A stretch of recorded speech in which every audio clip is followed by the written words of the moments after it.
Masakit ang likod mo? Hilot agad? Pero paano kung hindi pala simpleng pagod o lamig ang dahilan? Paano kung may naipit na ugat? Tara, pag-usapan natin yan.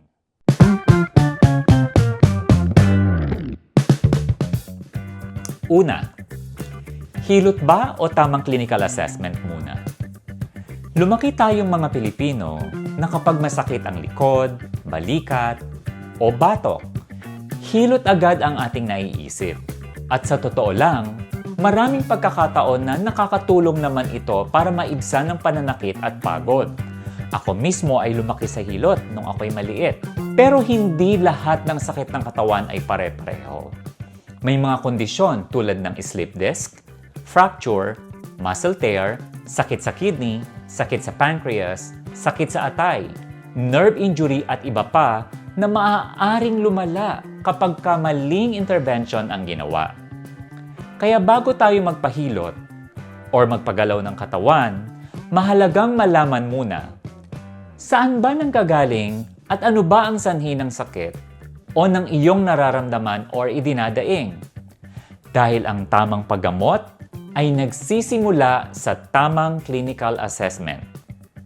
Pangalawa, ano nga ba ang Doctor of Physical Therapy?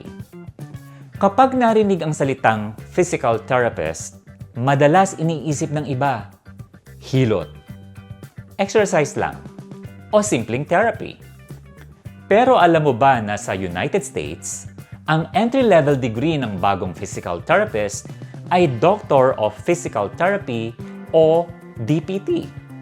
Ito ay clinical doctorate degree na may matinding pag-aaral sa anatomy, physiology, biomechanics, pathology, diagnostics, at rehabilitation.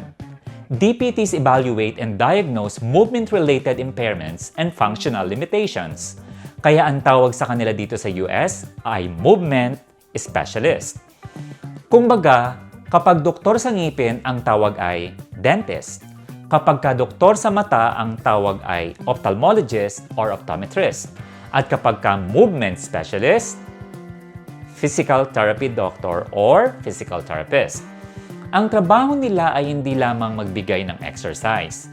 Sinusuri din nila kung bakit masakit, bakit hirap gumalaw, at paano maibabalik ang normal na function ng katawan ng ligtas at epektibo. Kaiba sa PhD or Doctor of Philosophy na nakasentro sa academic research.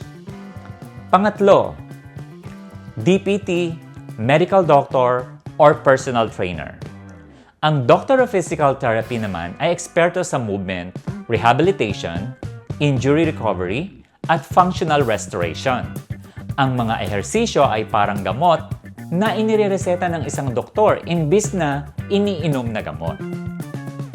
Samantalang ang personal trainer ay tumutulong sa fitness goals ng isang taong walang sakit, meaning yung healthy, upang mapalakas ang katawan or magpapayat at makapagpa-improve na din ng performance. Lahat sila ay mahalaga pero may iba-iba lang training, lisensya at saklaw ng trabaho. Kaya sa susunod na sumakit ang katawan mo, huwag agad manghula. Huwag agad isipin na simpleng pagod o lamig lang. Mas mahalagang malaman muna ang tunay na sanhi ng problema. Dahil tandaan, ang tamang diagnosis, ang tamang daan sa tamang paggagamot. At sa kalusugan, mas mabuting maagapan kaysa mas lumala. For more content like this, follow us on Facebook, YouTube, Instagram,